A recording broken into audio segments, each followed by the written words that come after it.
大家好，欢迎来到谈心社，让我们一起谈心、谈情、谈音乐。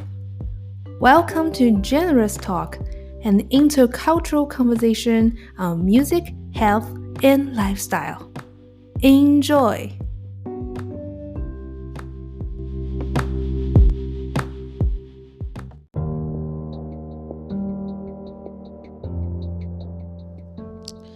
Hello everyone, it's been a while to meet you here on the podcast platform.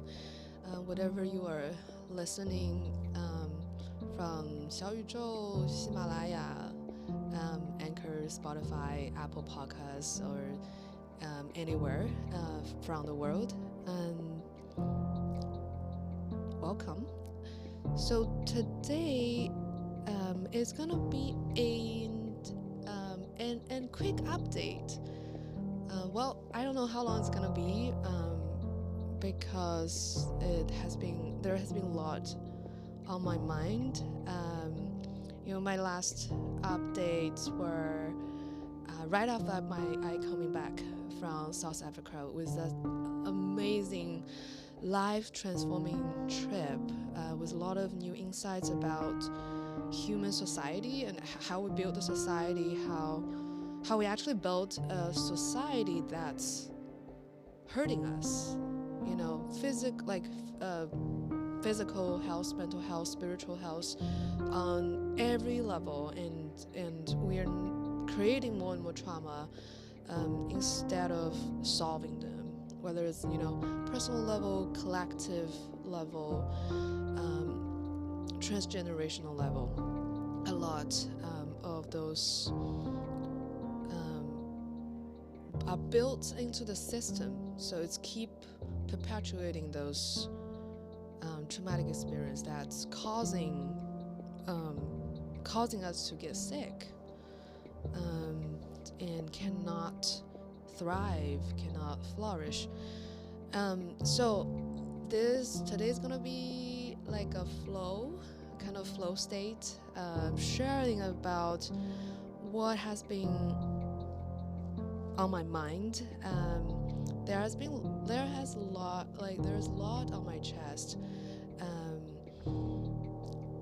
I've been processing in this very strange time that it seems like the pandemic's over, but the aftermath of the pandemic that very few people are talking about,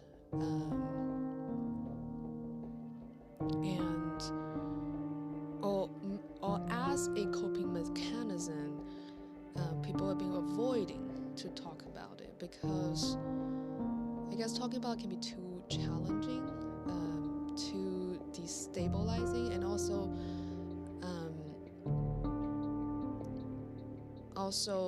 in the process of recovering from trauma, we also need to get into a stabilized and safe and grounding place. Then that's where our system, actually our whole mind, body, spirit system can have the capacity to start talk about it. Like in the past year, I have been still in our community doing live recording. I have some amazing guests. We talk about deep issues, we talk about mental health, talk about music, spirituality, talk about music and lifestyle. We talk about how to build music into early childhood education, how that's the greatest gift you can give to a child and also to yourself, even to the end of your life, how it can help you to fight against dementia, Alzheimer's disease, Parkinson's, or all of those neurodegenerative disease. And so at the same time, there's been a lot going on in the city and the society I'm living in Shanghai now, and we experienced the extreme lockdown where that's trauma I have been processing. And I noticed, I was writing a book chapter about the music therapy session group I hosted during the lockdown in 2022, yes. And I found my body had the trauma response, and I find that after like every 2-3 lines or one paragraph I wrote, my body refused to keep going by like shaking or like feeling nausea, throwing up, and I recognized that was like trauma releasing. And so even just think back, right? After a year, I was writing those in spring. I'm talking about like why I haven't been like actively uploading and editing. And so I was writing about the music therapy session I was leading, and then I had all those response, and my body just kept saying no and feeling unsafe. And so I have to stop and really put my mental and physical well-being at first as the priority, and to see what I needed in the moment. And then that's also when I decided I need to get out. I need to go to South Africa. And after coming back from South Africa, you heard that amazing episode. I talk about my insights, and that's when my body finally recognized, oh, I am safe. I'm now away. I noticed the biggest trauma for me during the extreme lockdown in Shanghai in 2022 for 3 months, where like the food supply was down. It was I was literally for 2 weeks or so, I was literally eating only about 30% of my normal protein intake, because we had no food. The supply chain was down because the whole city was locked down. The entire city. So who's gonna deliver the food? Where the food's gonna come from? A city of 33 million people. It's crazy. So I guess that was growing up in 90s in Shanghai. That was my first time, I guess, that I got the closest with my great-grandparents, where they experienced the shortage of food due to the natural disaster. The 3 year of natural disaster happened in China, and then that's when people had to, even if you have money, even if you had money during those 3 years, you could not get food. You have to. So everybody, there was a certain amount of supply, like how much oil, how much fat, how much meat, how much vegetable, how much rice, beans you could get. Like it was determined to like every adult and child based on their age. So like that 3 months was my closest experience of like what my great-grandparents experienced in their life. And so for me it was like that's how transgenerational trauma works in some way. So I was double processing the trauma happened on myself, and then passing down the generation. And yeah, like that's the word. So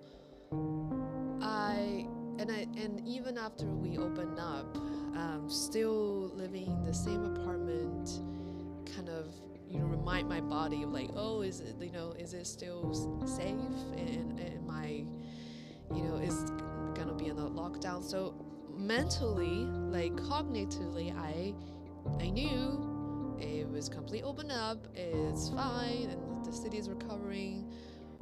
However, my body couldn't not, when trauma happened, like everything around you, if could become trigger, because your brain just, trauma is like a scattered memory, right? And your brain in traumatic events, your brain try to protect you, and one important task your brain does is to mark what are the triggers, what are the cues, like signs, things in your environment that remind you of that traumatic event, so make sure you can respond in advance or like quick enough to save your life, to survive. So I guess my brain just marked, it could not differentiate, being locked down for 3 months and then still living in the same apartment after opening up. So my body had to get out the process. So that's when I got to South Africa and was literally living in the wild with animals, and it was just only a couple of us human beings, and really be the human being and connect to the earth, connect to the soil, connect to the ground, connect to our ancestor, right, where we came from, the nature, and also had 7 meals a day, abundant food for 2 weeks. And that's when my body rejuvenated and relieved that, okay, now it's safe. There's no food insecurity. But unfortunately, so that when I came back, I recorded my experience.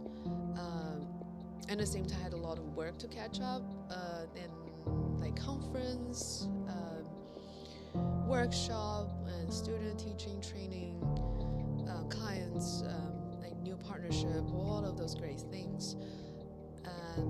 But unfortunately, I got sick in August. That was my first time actually got COVID, and it hit me hard, and it took me about a month to really recover, and my symptom was really strange, because I did not have any cough or like respiratory symptom, but it was pain in my nerve, and I recognized something was not right when I recognized my brain processing speed was slowing down day by day. Because I am a quick thinker, like usually like the top 1-2%, like think and process information really, really quick. And I was recognizing myself, my brain, like, my metacognitive, I recognize that I was taking 50% more time to doing the same task that I used to do, and then 80% more time, then double the time, then triple the time, and then feeling like complete shutdown. And that's when I went to hospital and checked, and the doc, and they confirmed that I actually got positive, COVID positive, and that symptom took like about a month, and I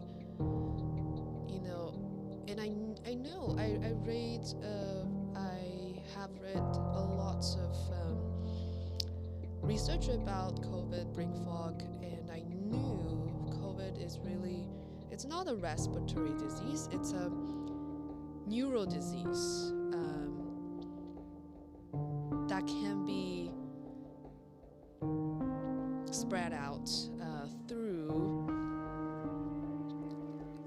our breathing system, through respiratory system. So it's when you think about that way, it's crazy, right? Because when we have neural inflammation, and it can happen anywhere, and when it happens in your brain, it's the hardest to recognize because our brain doesn't have pain nerve. So we don't, usually when we are sick, feeling discomfort, inflammation, we feel pain. That's when, pain is a signal to tell us something's going wrong. But in our brain, there's no pain nerve. So even when there's inflammation, we don't feel pain. So it's harder to detect and also harder to recognize when you actually fully recover. So I was really deliberately taking care of my brain, like everything I knew, including music, right, to help me, generate those chemicals that's necessary for brain health, for neural connections, and also the micronutrition my brain needs. So I already knew a lot about brain functions and mind-body connection, and I took that month to even dig deeper into those topics and apply everything on myself to make sure that I have the brain function recover 100%. And here during the process, I was feeling like really, really grateful of Kathleen Holland. She was on the podcast and this year, and we will in the next couple of months to edit and publish all the amazing guest episodes and upload them. So stay tuned with them. And Kathleen Holland in the psychology music class, and she said it really should be like neuroscience of music or biology of music, because we talk so much about mind-body connection, talk about the biology, chemicals, neurotransmitters, neuroplasticity in the class, and she shared a personal experience about how our brain functions, and that I applied to my recovery. This might help me to recognize I got COVID, even though I did not have any respiratory symptom, and it was that it was once she had a concussion, and the doctor told her, when you have a concussion, your brain really need recovery. The best recovery is to block out any stimulation to let your brain just fully rest, including any sound, lights, visual, all those stuff, movement, even just as much rest, as little stimuli as possible.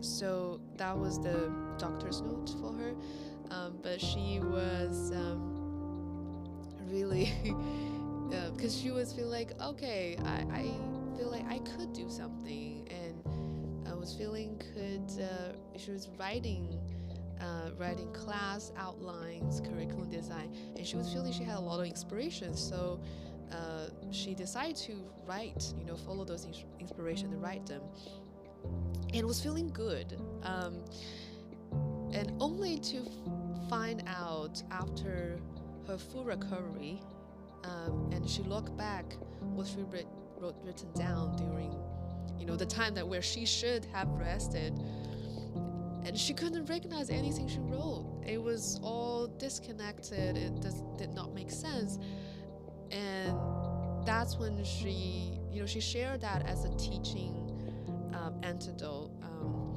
that the part of her brain was recovering during the process was about the meta recognition.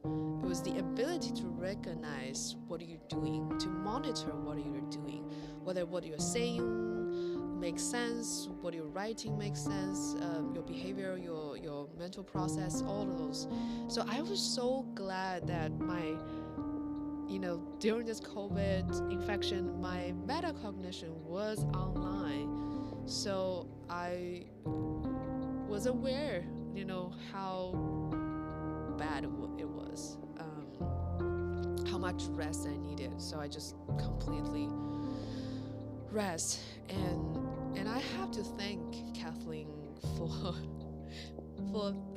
because her teaching, her sharing of her personal story as the teaching case. So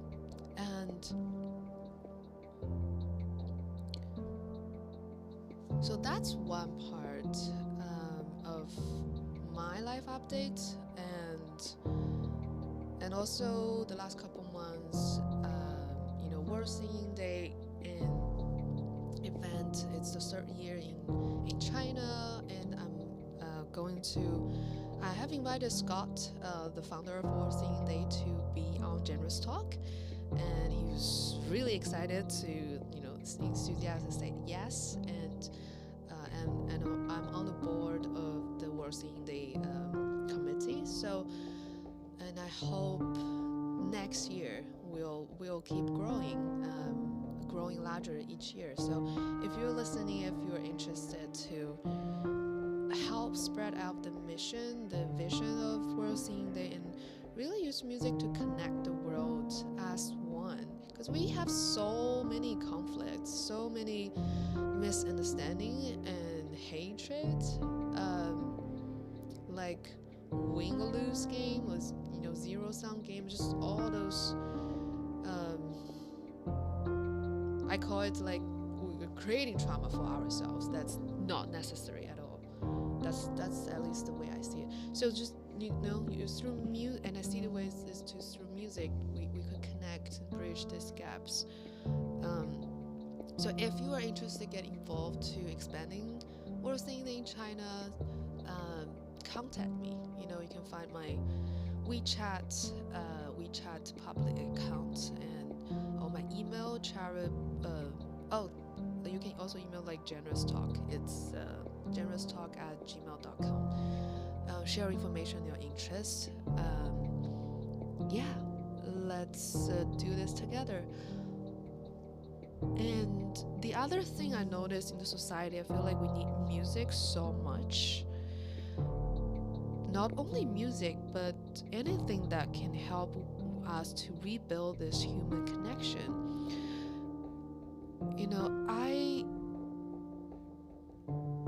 I recently listened to Daniel Lamontane's a podcast interview, and where he, Daniel Lamontane is a Berkeley alumni, Stanford alumni, and that I really, really admire.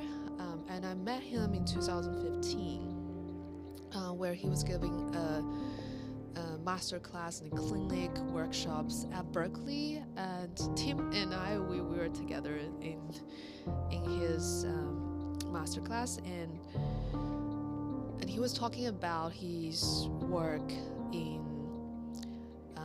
brain research, like research people's brain activity, neuroscience on music. And he has this wonderful book called This Is Your Brain on Music, and this is one of the textbook for our music therapy training at Berkeley psychology music class, and also I use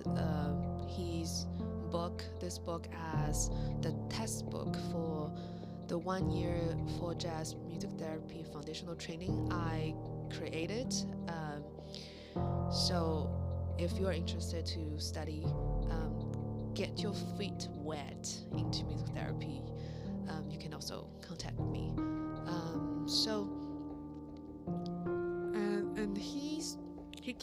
He has also written several other books about like organized mind, how to organize our mind in this crazy digital world. He talks about medical issues, how pill really works, and is it really effective. He has those wonderful TED Talk online. You should check him out. And in this recent podcast, he's on a book tour of his new book, talking about how, from a neuroscience perspective, how to help us to age well. Not just not just like live longer life, right? Like with the World Health Organization (WHO), we can see those report that in developed country, people's lifespan, right? How long you live, keep increasing. However, like the healthy lifespan does not. And I read the report in 2020 because I was interested in that's when I become really interested in the massive scale of health issues. How can we address it systematically?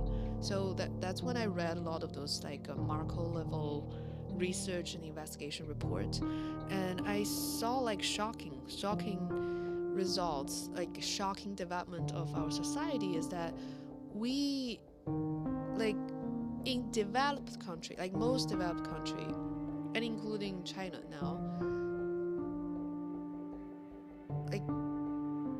we have longer lifespan over the last 50 years.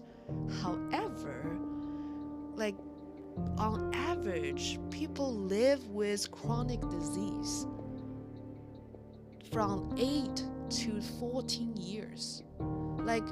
These extended lifespan, you are not healthy. You are living with chronic disease, including mental illness, including neurodegenerative disease, like Alzheimer's, like Parkinson's.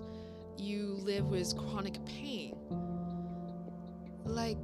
This is not the life we want to live. There's no quality of life. It's not healthy lifespan. So he's talking about this in his new books and in the podcast. And he also talked about how after the pandemic, we are forced to live in this digital world. Well, the digital space has been increasing. Think about 2013, 2014, when I left Shanghai to go to Boston, to go to Berkeley. I did not have WeChat at all. It was Weibo, right? That's it. And I rarely on it, QQ Zoom, and I rarely used it. The connection was face to face. The connection was in person, or over a phone call. It was so much holistic. And then just the last 10 years, and now when I walk on the street, I felt that when it was a reverse culture shock when I came back to Shanghai in 2021. Was when I went to the restaurant, there was no waitress taking the orders. When I asked, they were just no facial expression. I was shocked. They just point at the QR codes stick on the table and signaling me to scan the code with my WeChat and order food. And when the food is ready, and I pay right away. And when the food is ready, they brought it up. But like a machine, people are operating like a machine. I was freaking out. Yeah, I freak out when I landed, and I'm seeing the last 2 years, with lockdown and all those things, people have become more and more at a rapid speed, relying on the digital, the phone, the social media, and the ton, millions of apps, instead of talking to someone and order, where you could. I miss these interaction, before those QR code taking over our life here in Shanghai and across China. You talk with people, you ask the waitress, what's your recommendation? What's your, chef special? What they may ask you what food you like, you don't like. What have you tried before? And you can have those little chats. And Daniel Lavanti called this like micro chat. And they have, he talked about the research recently done. They research about the impact of micro chat. Actually, it boosts human connection and it reduces the feeling of loneliness. And loneliness is a big pandemic now. And as human beings, we are wired. From evolution, we are wired. Our brain is still wired. Our body is wired to connect, to feel another person, to feel touch, to see eye contact, to sense another person with you in the same space, right? To hear their voice in full, like without this. I mean, you are listening to me through your speaker, like without those media, right? It's like the media filter out and cut off certain frequency. So you're not getting the full of what I'm expressing. Like, although the technology is getting better, but still, like, our brain process those things. They recognize those things. Like, when we transition from, I remember 2020 when I was in Boston, when we transition from in-person to lockdown to all the digital space, right? Like our brain suddenly lost all these signals input, and it was a very weird period. Like everyone's brain was trying to adapting to this digital space, and one way the brain does is to like try to imagine and fill into the empty space that the missing signals that we used to get in person, but now in digital space, looking at a phone, looking at the screen, they're missing, and our brain, like Gestalt, right, therapy, like the Gestalt psychologists, they've done lots of research on how our brain can create illusion based on past experience, right, to fill in those spaces, to seek the patterns, because our brain is a pattern-seeking machine. It will always try to seek a pattern and fill the gaps and make predictions and just keep doing that for survival. So our brain adapts to the digital space, and by filling in those information that we're used to get in person, and now we are back in the more in-person space. However, I see people cannot adjust back to it, and Daniel Lavanti is talking about how to rebuild those micro chats that I was talking about. When you order, you talk like with a waiter. When you go to a coffee shop, you talk to the booster. Someone's open door for you, talk to them. You go and get on the bus, right? You just have a quick hi, checking with the bus driver, or you waiting the line. Acknowledge each other, like have eye contact, have little chat, talking about, I don't know, weather, talking about, oh, I like your coat. That's what I really like living in Boston. I remember going to like Trader Joe's, Whole Food. It's always such a pleasant, like uplifting experience. Sometimes I felt so tired, like energy drained, because I've been working long hours, studying, working, creating, playing, doing projects for long hours. It's just like naturally tired. Used that all my energy, and then I'm like, okay, now it's time to do grocery shopping. So I went to Trader Joe, And the moment I step in, there's such a welcoming space, and all the cashier and the people who are serving, like putting stuff, stocking, they acknowledge you. They talk to you, then ask, what are you looking for? Have you found everything you needed? Do you have any feedback? Sometimes there's my favorite thing missing. They're like, okay, we're gonna take note. We're gonna, put it back to shelf. And with a big smile, it was cashier. They just simple, like talk about the grocery you are getting. Talk about maybe Christmas is coming. Talking about the songs, the music list they are playing. Always very like uplifting in the shop.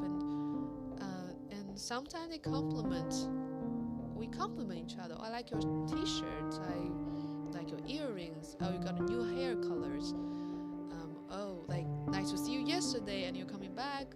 Did you just got off from the rehearsal? So it's all those like micro chat.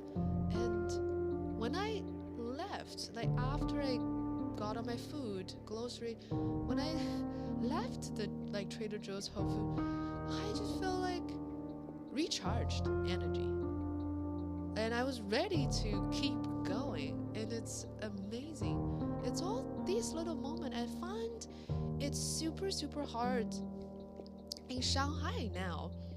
One, because what I just talked about, right? Everything is on QR code. You just scan it. It's machine to machine, like people to machine, and then machine to another people. Even going to bank, sometimes it's super awkward, super strange when there's machine, like when you need to print out like a bank statement, deposit, whatever service, then you have to work with the machine. Like you have to tap, type, and then they have to do facial recognition and to make sure it's you. And the people are right there, like they have nothing to do. The employee were right there on the counter. Or the strangest move, like they are next to you, like pointing at the screen, telling you to point here and there and typing those information. But like, why not do it with like person to person? It's like we both, like two human beings, we are interacting with this machine, but we do not have direct contact. And sometimes I initiate a conversation, but they are like puzzled. Their face looks so puzzled, as if they have lost this ability of human connection and interaction. I mean, they lost the ability of micro chat. Like, no wonder people feeling so lonely. And the Harvard study, right, about happiness, the longevity over 70 years, they find that like human connection, the quality of your social connection actually predicts your health and your longevity, like how long you live and how good your health is, how happy you are. And then we are cutting this off with those technologies. So, but why?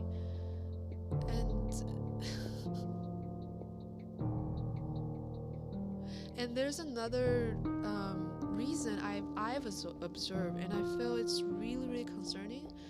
And it's also why I speak talking English today in this episode, because I've noticed I've written some articles and posts in social media about this digital addiction. Like people so addicted to their phone, to social media, to apps and all of that, because all of these apps are designed to hook you up, to make sure you stick as long as possible. They don't care about your life.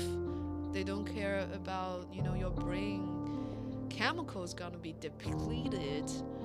by these constant stimulation. Like at one point it brings you up to the world like happy, like lots of dopamine release, and the next post is a tragic news. It make you down to the hell,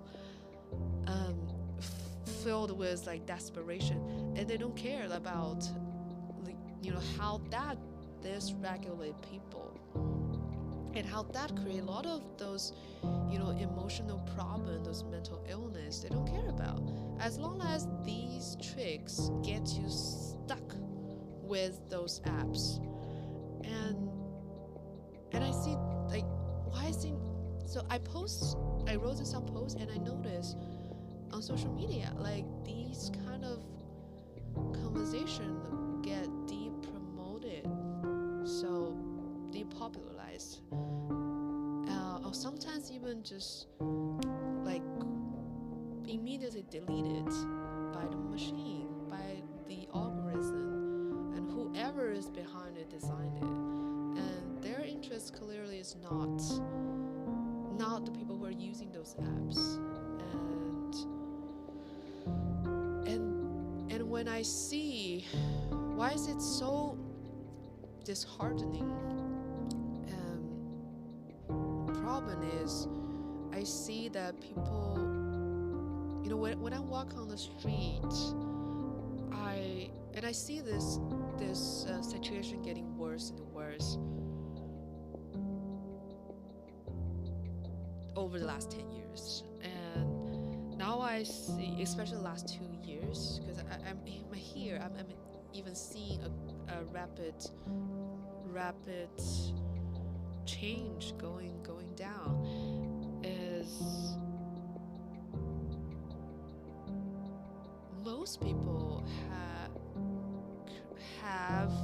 are having an addiction towards their phone, and as a society we're not talking about it at all. And I've read research that there are more and more research coming out about how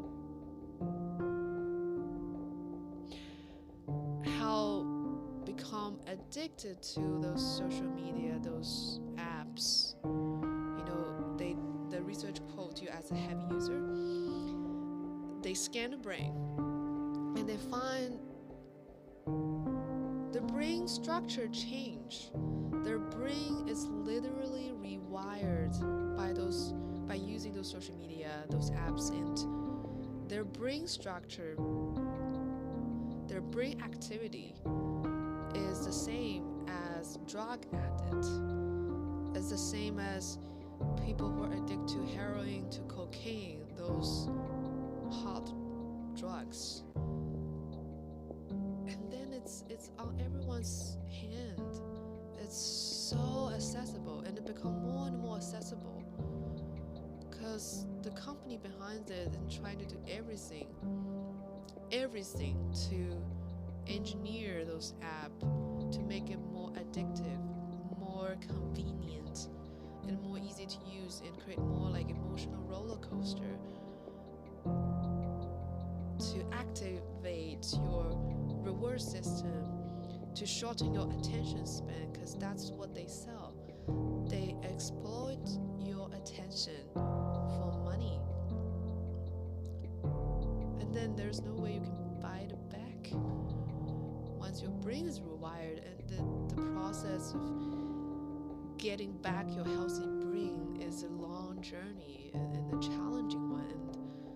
And needless to say, there's really few services to help you to recognize that's an addiction, a serious addiction. So the problem with addiction, the big sign, the sign is you chase after that substance over anything else. Because I've seen with my own eyes how parents got addicted to their phone and neglect their children. Or two people dating, eating at a restaurant, but they throughout the whole meal they're looking at their phone, like, what's the point of daily coming out in the same, like sitting at the same table and eating, but the entire time you're looking at a phone, like not each other, like not even talking to each other. So and it's and they are getting to this world more and more like disconnected with the reality. Right, first from, they're not even connected, they're even disconnected from their loved one, like children or your partner in front of you, to chase after the stimulation, the dopamine these apps provided. And then because you're so glued to, you're addicted, and your attention is so narrowed to all the inputs, the information, every input's the information, and your knowledge about the world, you're getting it from these apps, not the real world. And this, adding onto that, those algorithms just keep trying to keep personalizing what you likes, and they are calculating, they're tracking your eye movement, tracking your thumb movement, tracking how long time you're staring at one post versus the other, what you like, where you comment, and all that. It's just to, with one goal, just hook you longer, 1 second at a time. So, and then they don't care what information you're getting. They don't care whether it's good for you, whether it's real. As long as it's getting your attention, that's their goal. So then people are living in this delusioned world created by the social media apps, and they will believe that's true. And these apps gonna keep feeding your delusion, and that leads to mental health illness. And I see, I've been trying to hiring, and during the hiring process, I find, hiring process interview, I find there's a shocking gap in what people say they can do, they want to do, versus what they actually can do. And many people don't seem to recognize how huge the gap is between what they believe they can do versus they actually can do. And once the gap crosses a certain threshold, then it's, on the lighter side, you say like you do not know yourself well. On the more concerning side is it's delusional.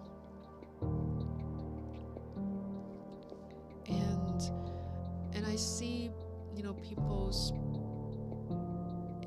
emotionless face, like walking on the street, in a public space, like just keep scanning through the phones with their thumb. And sometimes I just take a look, it's like so quick, and their brain are damaged, and the people that bump into you, like they're not even walking on they are walking on the street, still glued to their phone, and they bump into you or bump into something else. And it's so common now, and it's shocking, and it's shocking to see. Yeah, it's just so disheartening. Like, we're talking about this. We feel concerned when someone is hooked to, addicted to heroin, cocaine, but but something has the same impacts, and we're not even talking about it.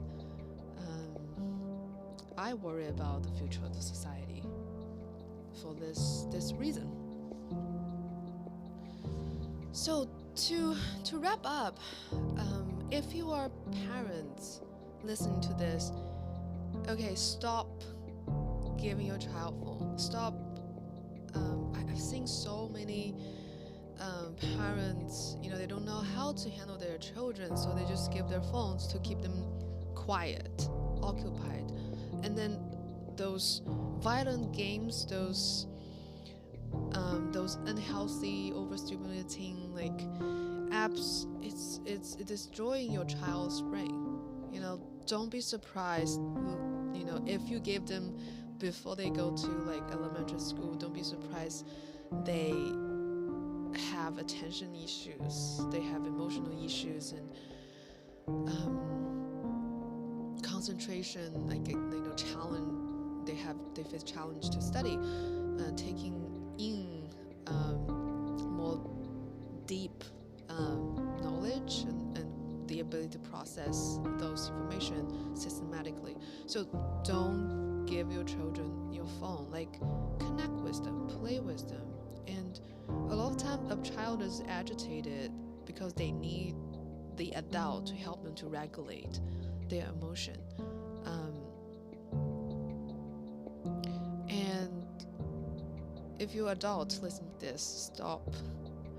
I guess one thing you can start, there's a process to detox, right?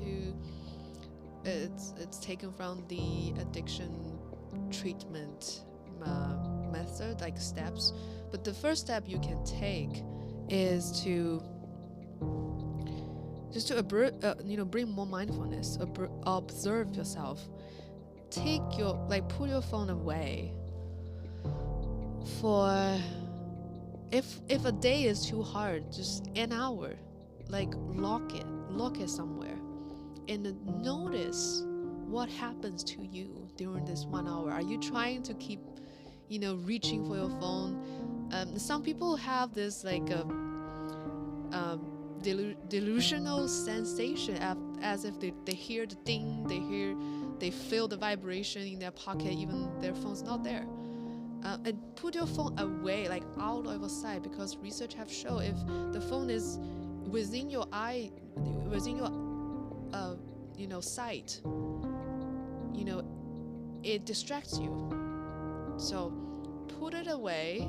If you need, lock it. So add some resistance to help you keep you away from the phone for an hour, and record how are you feeling, where's your mind, how many times you think about phone, do you have any weird body sensation, or whether it's touch or hearing, illusion, feeling the there's notification. Of course, turn the phone off, right? Turn any notification, sound, vibration off, and keep it away, maybe in another room or something. So try that in an hour, and you're welcome to leave your comments and share how are you doing, and then you will know where are you, how addicted you are to your phone. And everybody is probably in a different state. So that's the first step. And let me know if you're interested to know more about what can be the next step, or the whole process to break up with your phone, break up the phone addiction, the social media addiction. Then leave the comments to let me know, so if there are a lot of people interested, maybe this can be one of the topic for a future episode. And right, when I remember there was an early episode I recorded when I just got back, the second month I found myself was addicted to 大众点评, because I recognized I was keep checking it, and then I did a whole process. First I just recognized, because I knew how addiction works, I knew how our brain functions, so I recognized the second day of like, why am I keep checking this? Like, I do not need to check this at all. So I did a whole process and just break away from it. So yeah, if you guys are interested, leave a comment, let me know, and I can talk more, like a full episode about that. And then if you are someone working for those technology company behind those social media, those apps, where they keep there's a whole group of engineers behind this to use all those psychology. I think that's what I feel really frustrated as a therapist, and do a lot of research about the neuroscience, and I see a lot of, those principles, those discovery like we use to help people get healthier,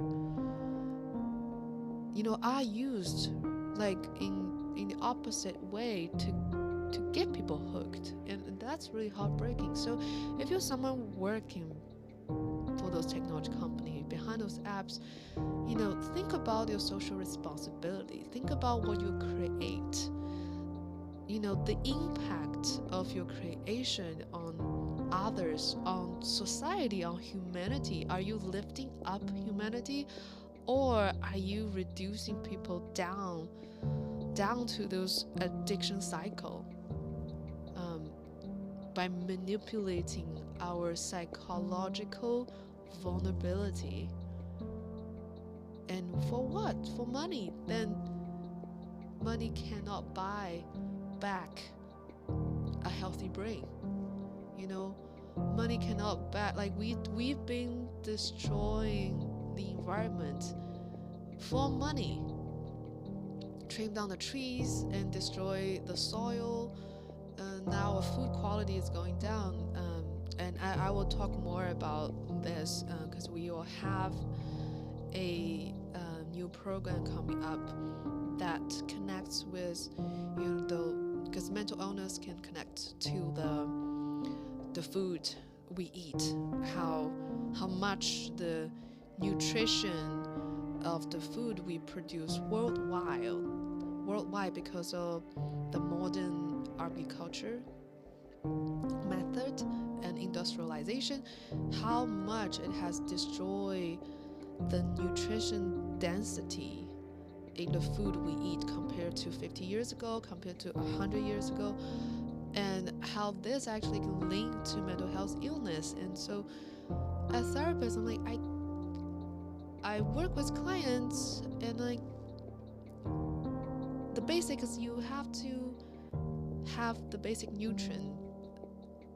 You have to have we're working on to build this your healthy brain, healthy body, and then we can process those trauma. Otherwise, you don't have the nutrients there to supply your brain for chemistry, for neuron growth, for change, and for developing new skills and ability. Then any therapy is like without a foundation, right? So I feel really deeply concerned about this, and we will have new program that connects the whole cycle, and we'll have episode talk about those with experts in regenerative agriculture farming, probably in January, and that's what I've been researching about and deeply concerned about and care about and thinking about and putting together through information. So that's on the agenda for Generous Talk.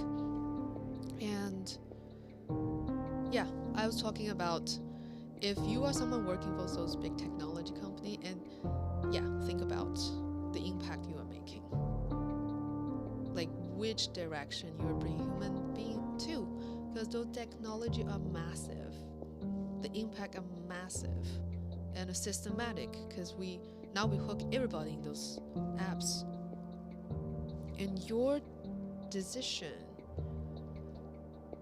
a new function you add or eliminate has a huge impact on the health of the society.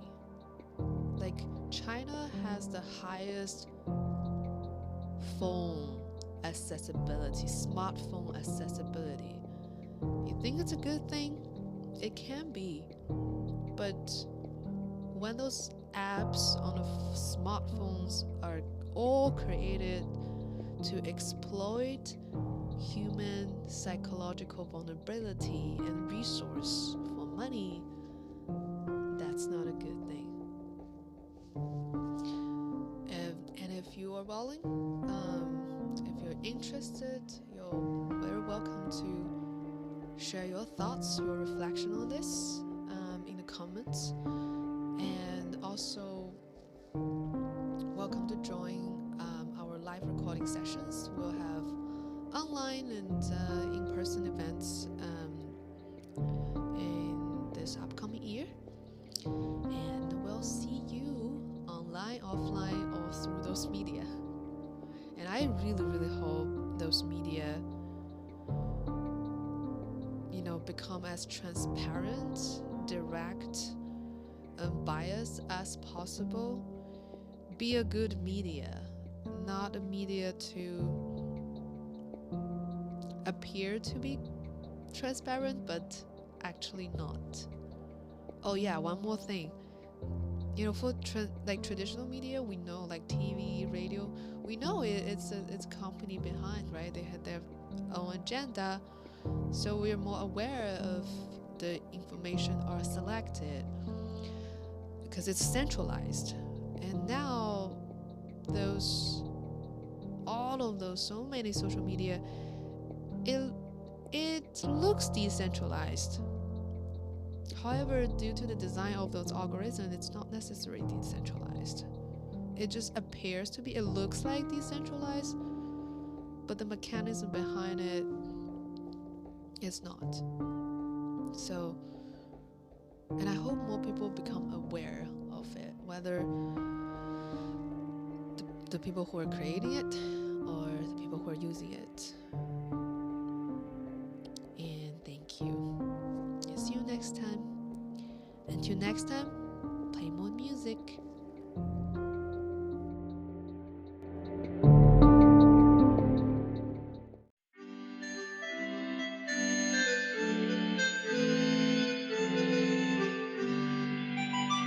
感谢你的收听，我们下一期不见不散。